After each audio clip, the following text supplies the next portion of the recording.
So how long after you were married did you adopt Mary Beth?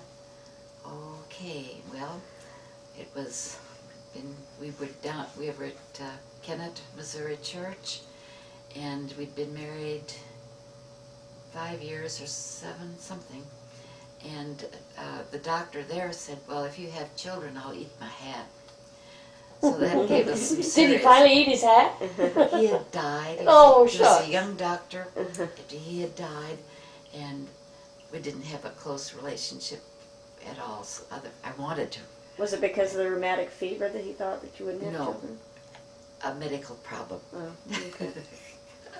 That had nothing to do with that. Uh-huh.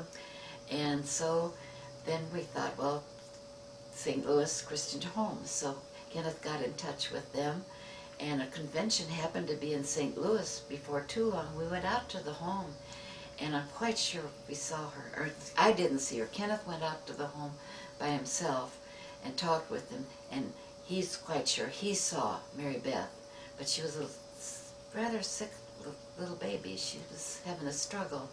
So when they had the open house, I went out, and I did not see her. Probably it would have been too stressful for the baby. And then we heard that we had the social worker came and called, and Bob was there, I think, at that time. And anyway, then we got okayed to have her, and we went to St. Louis, and they kept saying, now, we're going to show you. They didn't show you, take your pick of this baby. It was this baby. And although they had 2 of them, I guess, available, that we found out later, but they brought her out, and they kept saying, now, you don't have to take her. You don't have to take her. There would be others.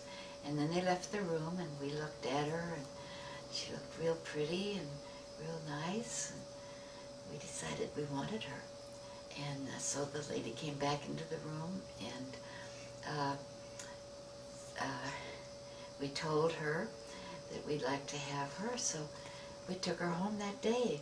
And Kenneth drove like he was driving on eggs. He was so careful for the first 30 miles. It was just like you had a special cargo. And then he went and drove the rest of the way as he drove, which was very safe. And then in relation to the home, Mary Beth grew up, and I had told her when she was a baby, and I'd give her a bottle or something, and I'd say, oh, you're our beautiful adopted baby. I wanted to get the word adopted with something comfort, special comfort.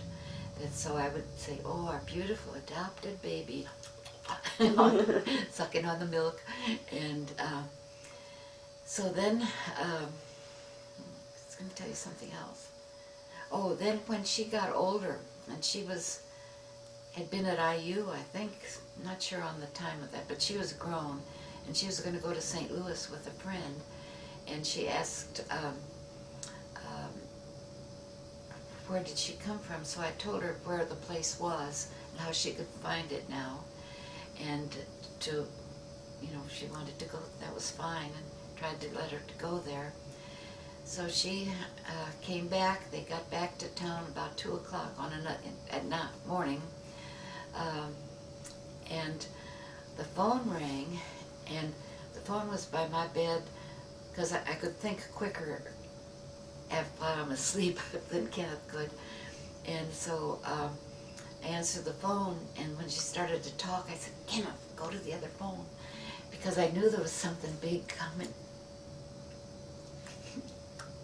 And anyway, she waited for she'd asked for the superintendent. Well, she'll be back in about 20 minutes. And I told her the function of the home had changed from babies to children in distress, that was not like when she was there.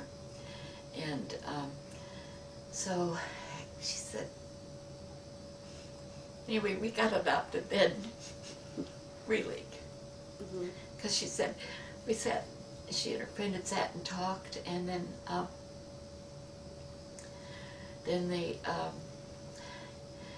finally she said, well, I don't need to wait here, let's go. And that's when we got adopted. That's a nice story. Yeah, it was a beautiful thing. Yeah.